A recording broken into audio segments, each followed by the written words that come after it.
Ladies and gentlemen, good evening. First of all, I want to thank you for being here. It's wonderful when so many, especially from your hometown, show up. I'm a Baltimorean by birth and raising and so on. Outside of 7 years, I've lived my whole life in this area. But I am glad that you're here, and especially for this occasion, because this really is a new piece of material.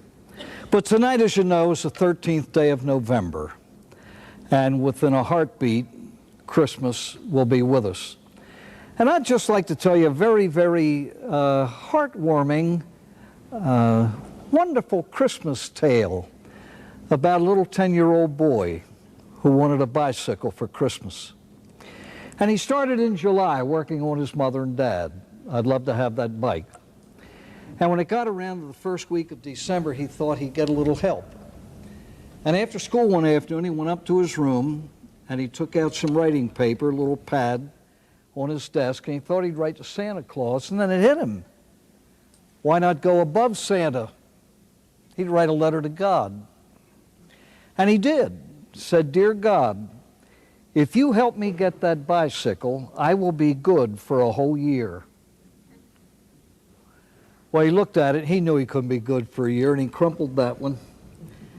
"Dear God, if I get the bike, I'll be good for 6 months." Not that one. And he kept bringing it down, bringing it down. Finally, he got to 1 week. I will be good for a whole week. And he looked at it, and he knew he couldn't play with God. He knew God knew him better than he did. And he knew that he had trouble being good for a whole day. And he crumpled it and threw it away, and he was just perplexed, didn't know what to do, when his eye struck the statue of our Blessed Mother on his dresser. And he just lit up. He got a towel and wrapped the statue in the towel, put it in a shoebox, put it in the farthest corner in his closet, covered it with 3 or 4 blankets, and with a triumphant look on his face went back to his desk and wrote, "Dear God, if you ever want to see your mother again,"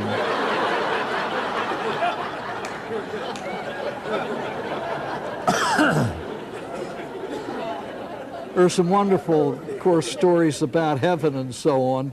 The latest one I heard is these 3 fellows got to the gate, and they made it. They were to go in, and our Lord said to them, "Well, before we enter eternity, is there anything I can do for you?" And the first one said, "The arthritis in this left shoulder is about killing me." Put his hand on it, was cured. And another one said, "My knees are so bad I can hardly walk." He put his hand on them, and they were cured. Third one said, "Don't touch me, I'm on disability." Forget the miracles.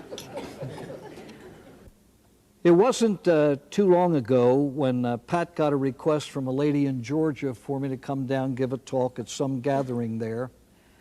And she gave the title of the talk that she wanted me to give, "Recovery and Forgiveness."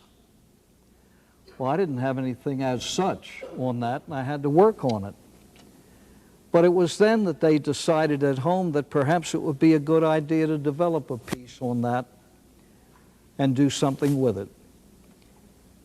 And I've done it twice, once down there in Georgia and once to our own community at Ashley.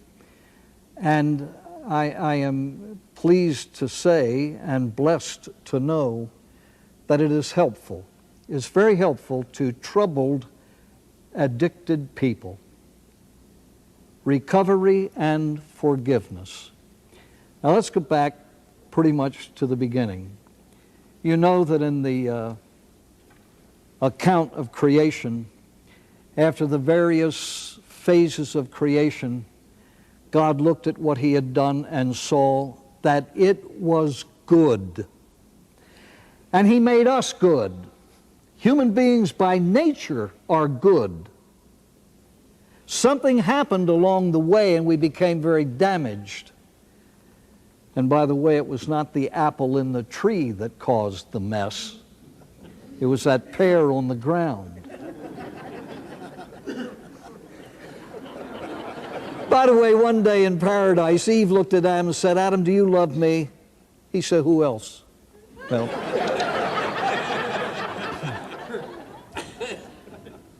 the damage is this, and we've heard the words before: the spirit is willing, but the flesh is weak.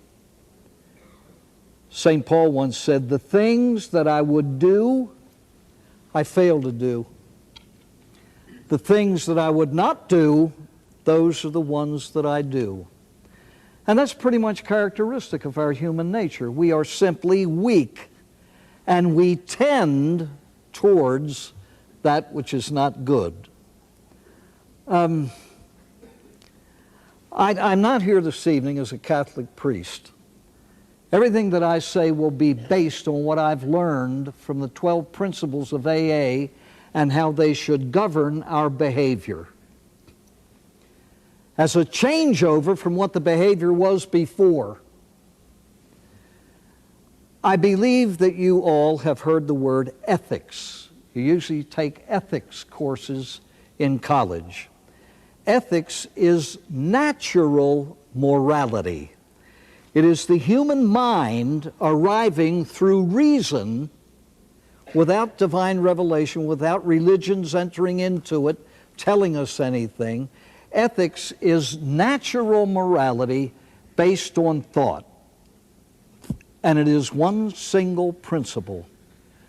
Good is to be done, evil is to be avoided.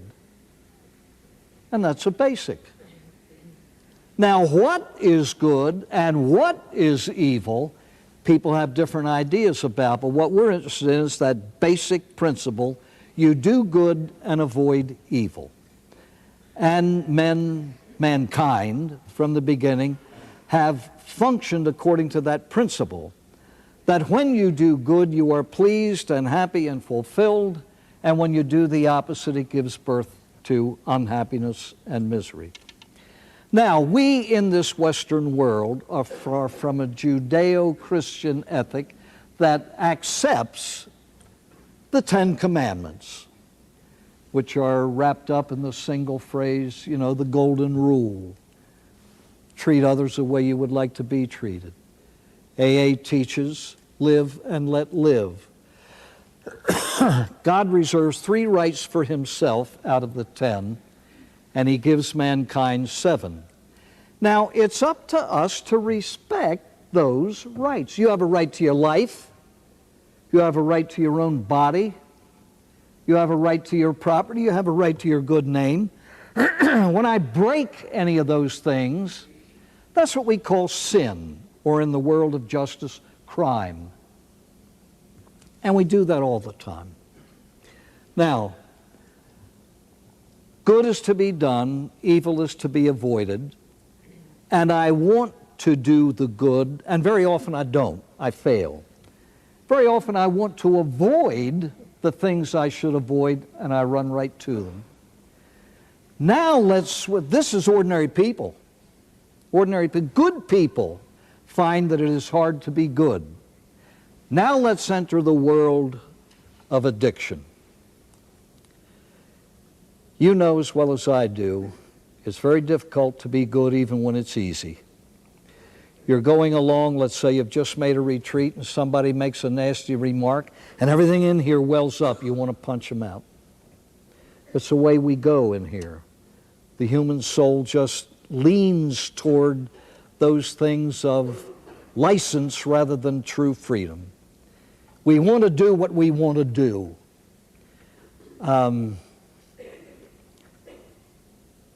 Drug your conscience and see where your behavior goes. If it's hard to be good when we are in command of ourselves, try being good when you drug your conscience. I've tried this in treatment centers with patients, and I always tell them, please don't put your hands up, but be honest enough to answer this question inside of your own soul.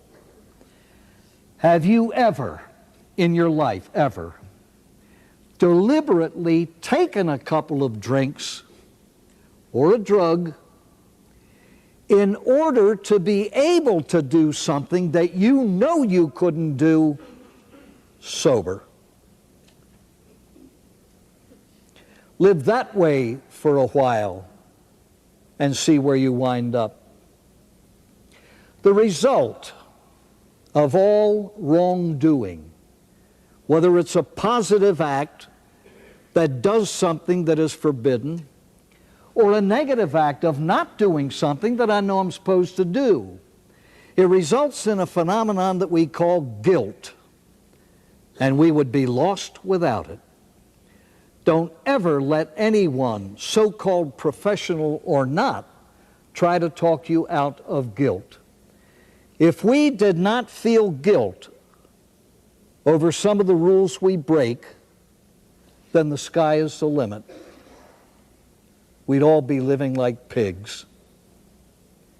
Guilt is based on the terrible shame and embarrassment that I feel when I know I have broken the rules that we are all supposed to keep. Now, I know this sounds like a first grade class, but I mean, it's not only essential, but we all know this. I'm just reminding you of it. We all feel guilty about the bad things we do. We should.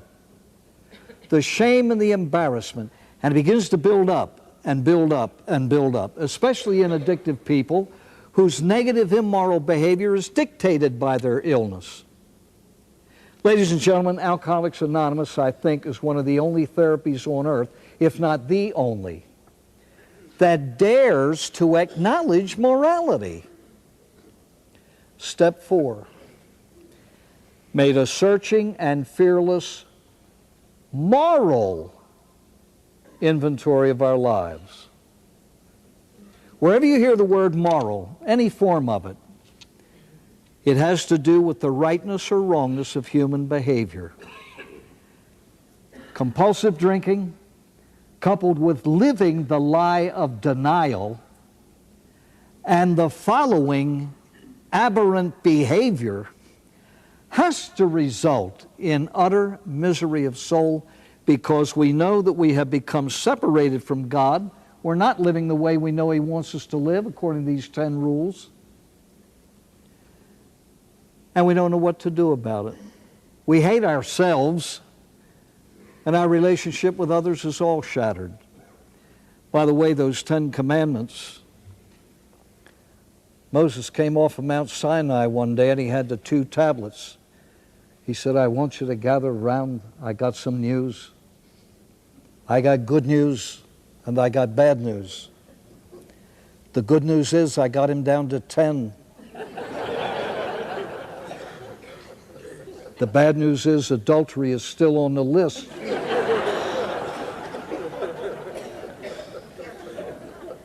We know that when we begin to make up our own rules and our own interpretations of these commands, we get into trouble. And the guilt builds up and builds up. Now we see the wisdom of AA in steps 4 and 5. Why do we make an inventory of our lives? To show us that in spite of the sinfulness of our lives, we're still good. Ladies and gentlemen, I've done some good things, wonderful things in my life, and so have you. Don't deny them. Don't let the guilt overwhelm you, but don't wash it away. The guilt has been earned, and we deserve what we earn. Now what are we going to do about it?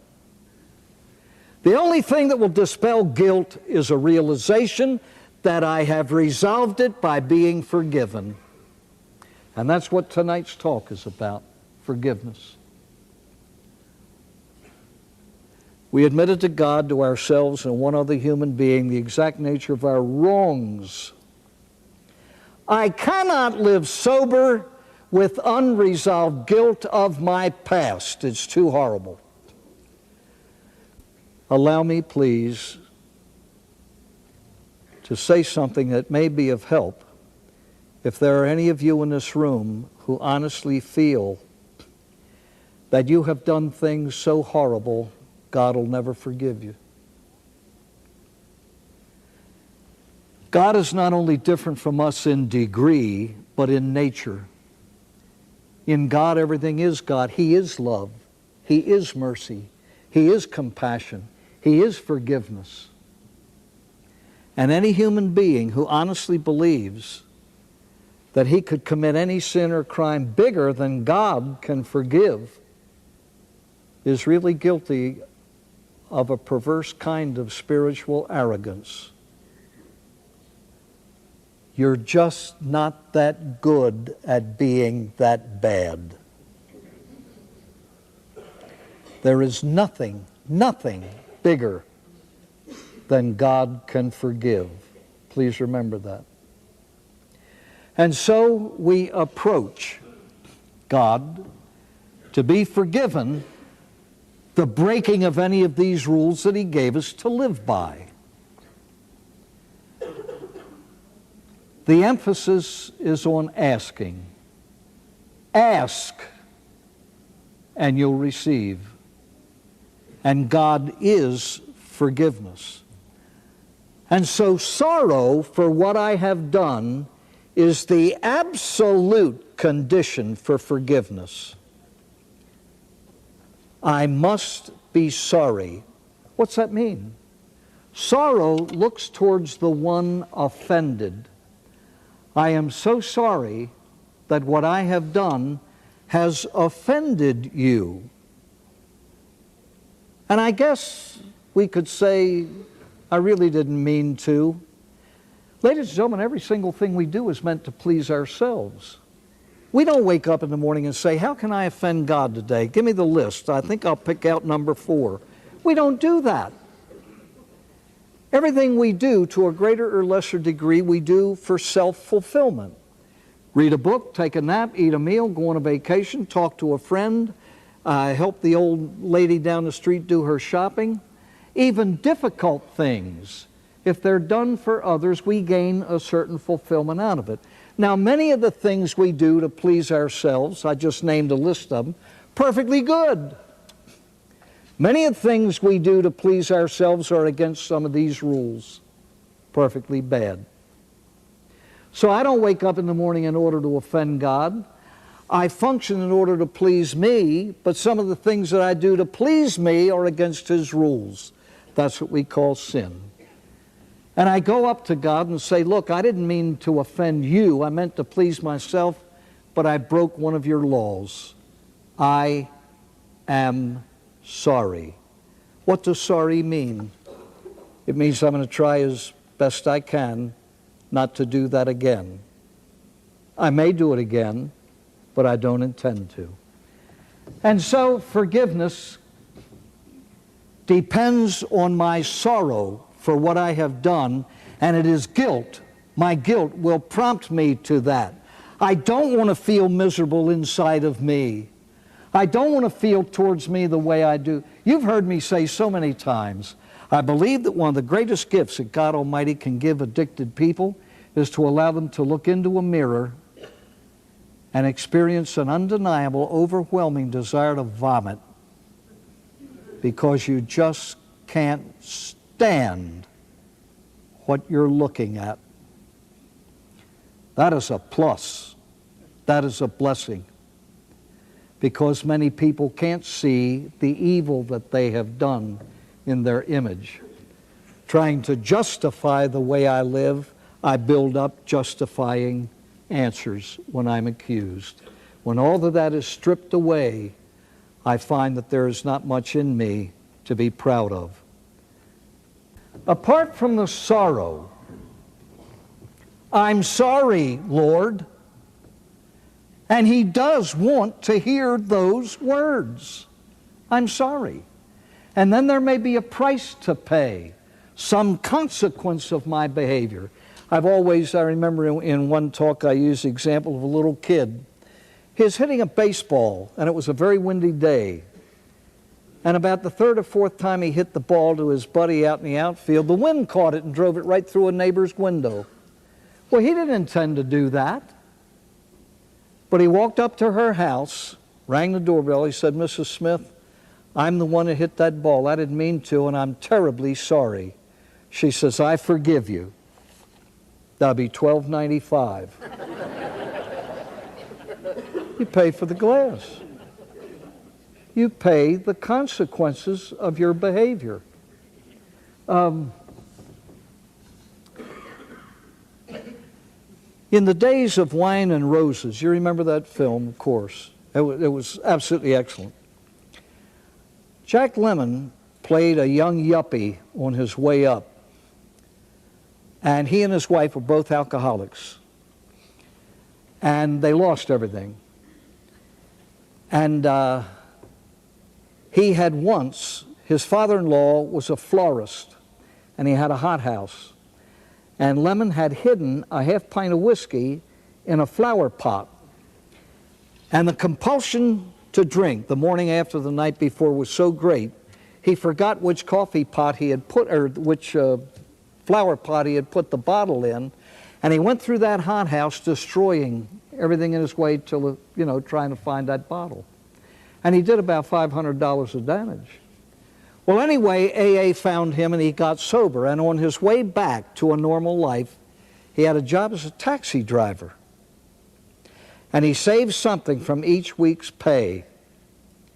And when he had the amount to take care of that debt, to fix that hothouse, he went up to his father-in-law and he said, I owe you this. And his father-in-law said, I'm not interested in that. You're making your way back. What we need to be interested in is getting my daughter sober now. He said, Dad, I understand that. It may not be important for you to accept this check.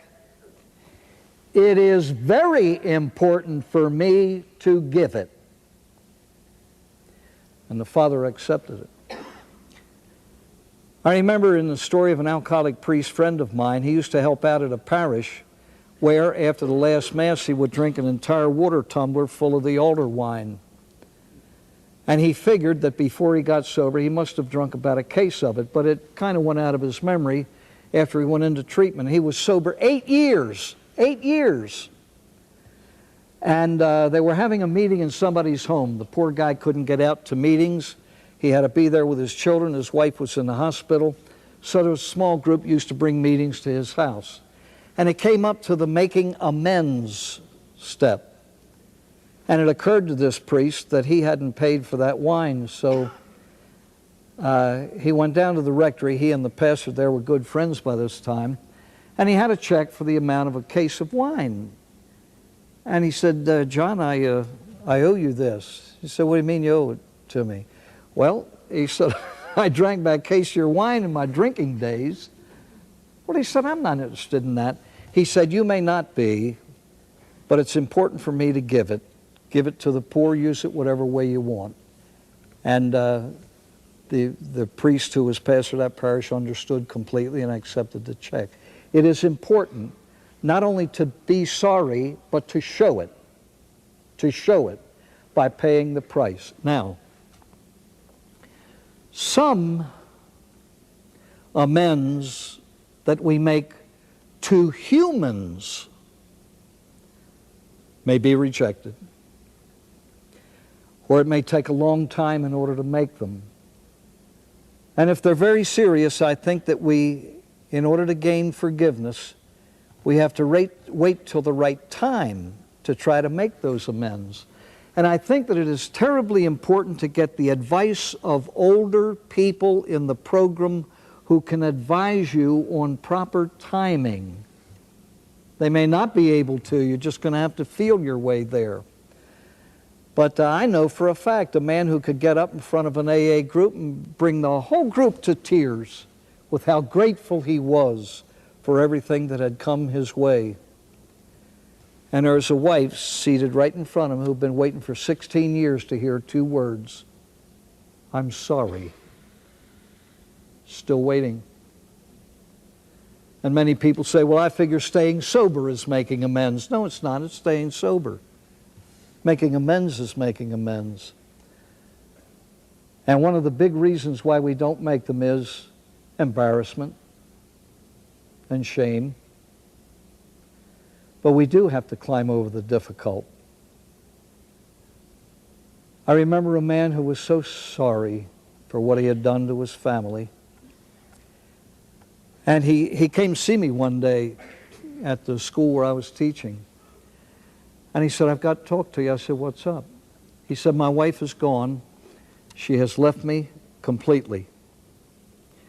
Her parting words were, I don't ever want to lay eyes on you ever again in my life.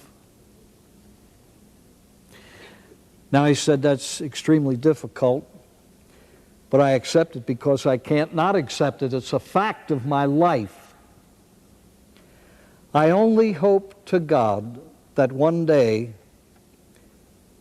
she might get into Al-Anon and learn something about this disease and what it did to me and what it made out of me and what it made me become, and at least have some kind of understanding of how and why I behaved the way I did during the drinking. I knew him as Dr. Jekyll, a wonderful, caring, sweet, really a sweet, kind man. But she had lived for many years with Mr. Hyde. And I didn't know what to say to him, really. I never hold up false hope to anybody. I think that's a crime. I don't think God do that. But I said this, and I said it infallibly, and I'll say it to any of you in this room who may be in a similar situation. You may never be forgiven, but that's something that you must accept.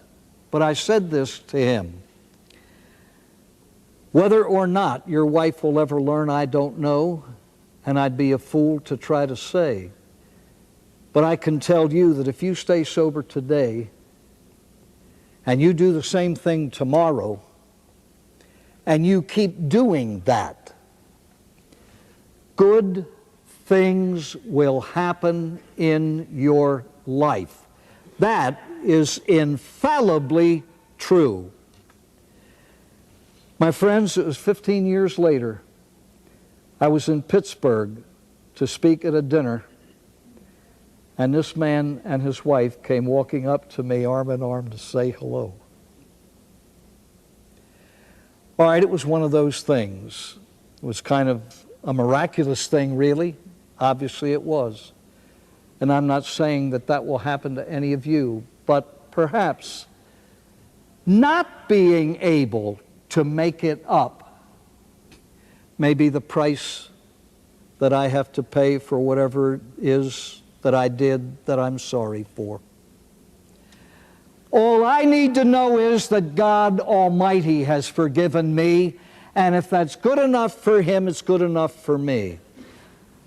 I'll give you another example that's even more striking.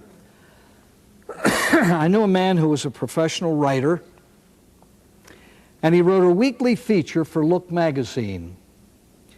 The Look headquarters were in New York, and he also wrote a daily feature for the Chicago Tribune. By his own account, this man, Austin Ripley, was an arrogant drunk, and he offended everybody just by breathing. And after he got sober, he was so intrigued at the nature of AA and how it worked and what it had done for him, he took a solid year of his life off to get to meet and know Bill and Dr. Bob. And I think that he knew their minds and hearts inside out, as they did his. Well, anyway, he made a list of people he had harmed. It was about 1 3/4 miles long. And he resolved to make amends and seek their forgiveness. And he made an all-day appointment to fly to New York to the Look building. And he had appointments with all of them, from the CEO up in the penthouse down to the fellow that opens the front door. And of course, Rip had the heart of a saint and the tongue of a poet. He really could sell refrigerators to Eskimos. And he went in to each office. He had an appointment all the way down. And in that inimitable way of his, he explained alcoholism and what it had done to him and why it had made him behave the way he did and think the way he did. And he was receiving all kinds of forgiveness. You will notice, if your sorrow is sincere, you will be stunned at the generosity and the kindness and the forgiveness of people. Some you may be disappointed in. So be it. Anyway, he got down to the office of a vice president who made him wait for 20 minutes. And when he was ushered into the man's office, he was not invited to sit down. And he was asked, "What do you want?" And Rip told him, "I know that I have caused you grief. This is why. I am genuinely sorry. I beg your forgiveness." And this was the reply verbatim. "Ripley, you were an SOB then, and you are still one. Get the hell out of my office." And he was crushed. He was absolutely crushed. And he was angry.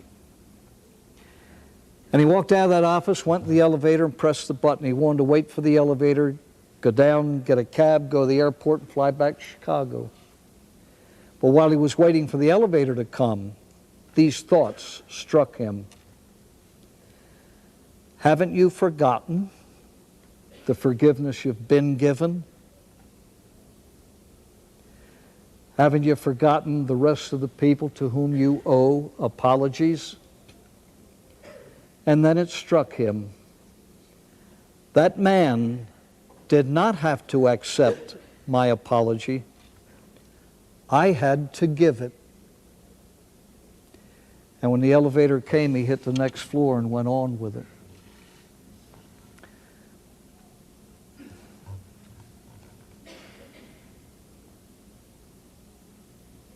The other one was an essay in Newsweek magazine, and this one struck me like a truck. It was written by a young man whose father was an alcoholic who got into AA and had about 3 years of sobriety. And the father, trying to make amends to his family, called him one day and made an appointment to go over to see him. And he met the boy in the kitchen of his son's house. And he went into quite a talk about how sorry he was for the pain and the anguish and everything else that he had caused his family during the drinking days. And he got up and he put his arms around the son, and just sobbing, he said, "I am just so sorry." And the next line in that essay, the boy said, "That was not enough." Does he think he can wipe out 20 years of physical abuse, making us children watch him beat our mother and then beat us? Oh no, that was not enough.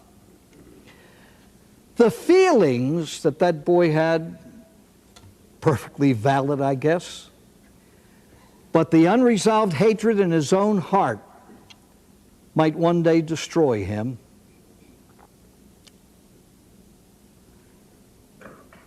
I have been privileged to meet a lot of POWs in talking around military installations.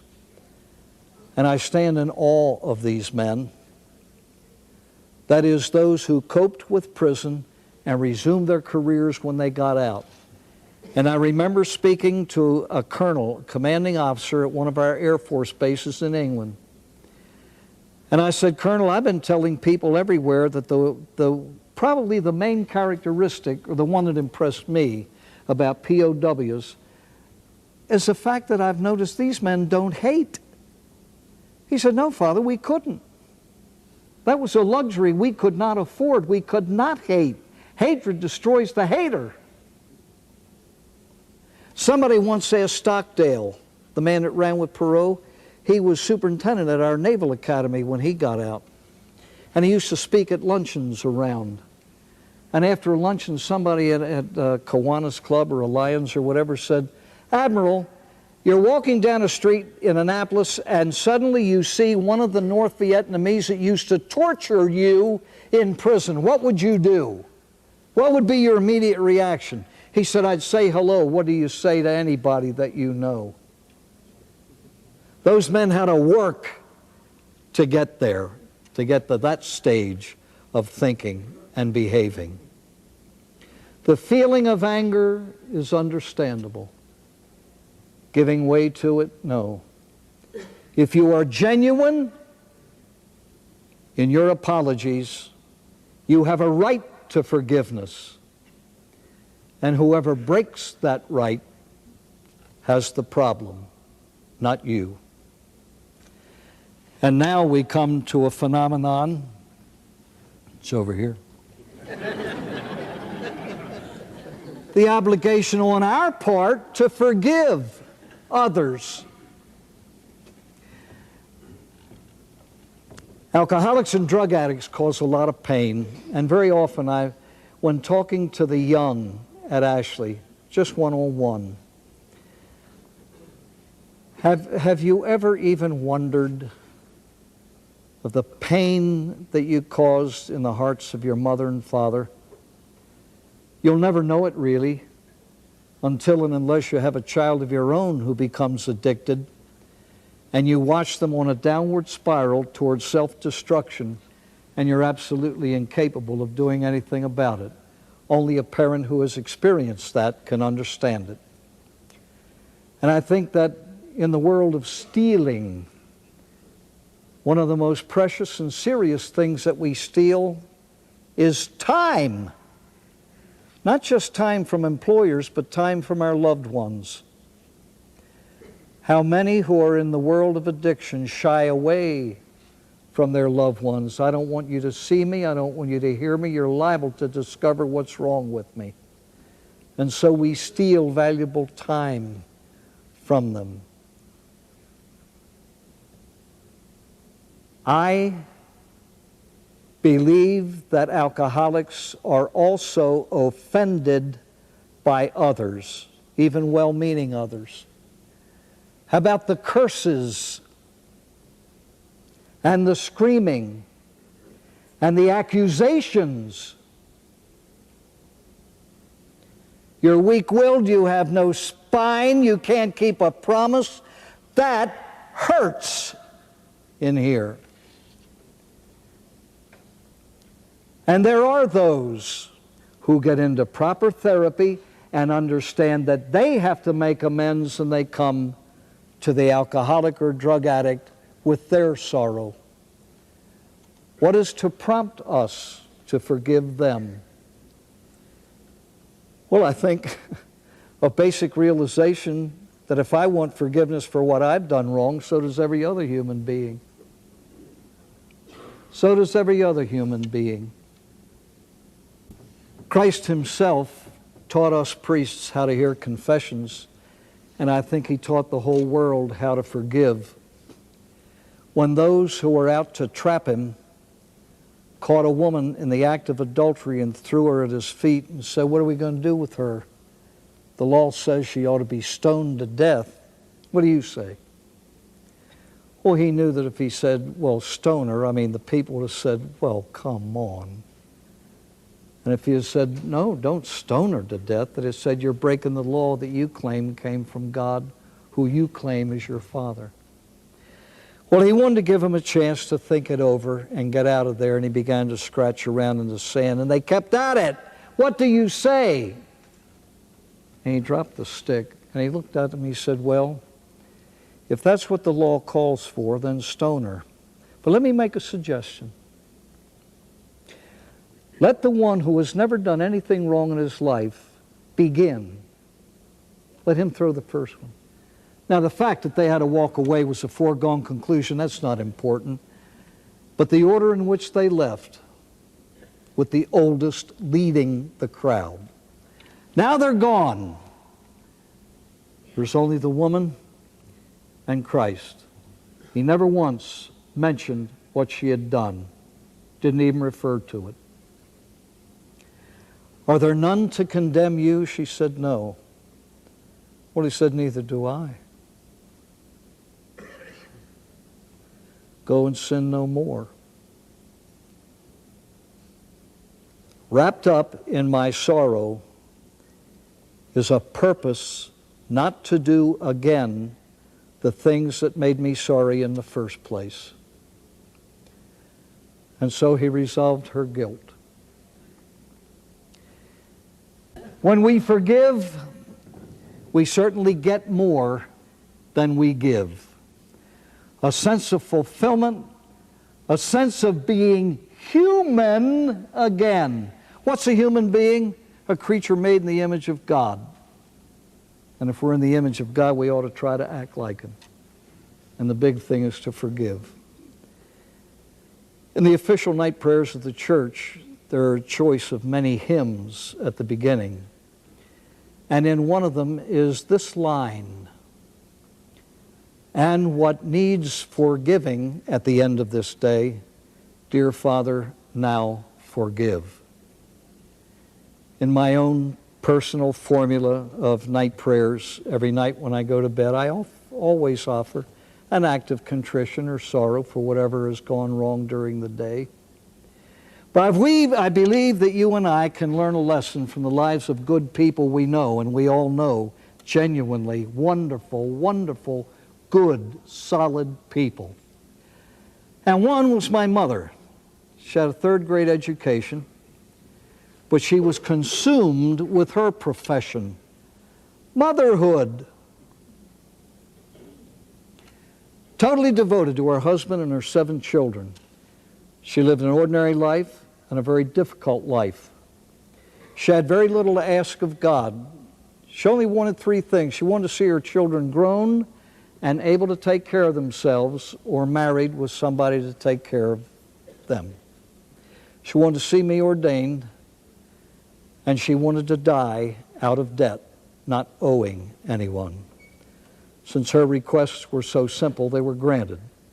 She died of uremic poisoning. I remember one night I was in Mercy Hospital about 3 days before her death. I was the only one of the family at that particular time in the room, and I was reading my divine office, and she was in a kind of a coma in the bed, lying on her back. And there was dead silence in the room, and I heard her try to talk.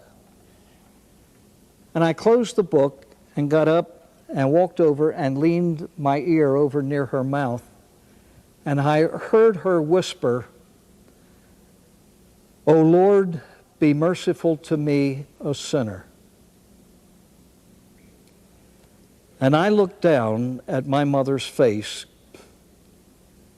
and realized my mother doesn't know what a real sin is.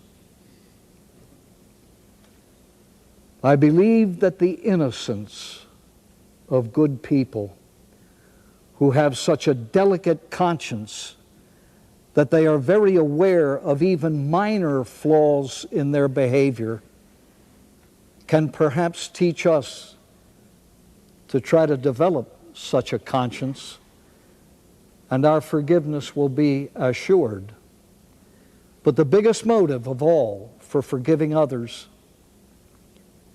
comes again in AA. At the end of every meeting here in the Western world, it is pretty customary to say the Lord's Prayer, and in it is this invocation, a petition. It's a request from God. Forgive me, please, as I forgive.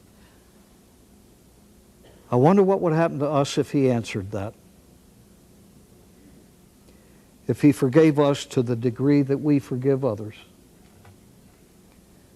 If I ask that, I'd better mean it. But living the good life, I'll never forget, and I'll wind up with this. In the seminary, we used to go to confession every Saturday night. My confessor happened to be Father John Sullivan. And this one Saturday, I made my confession, uncharitable thoughts, sloppy at prayer, on and on. And I said, "Father, I don't know whether I'm making any progress or not. I'm confessing these same things week after week."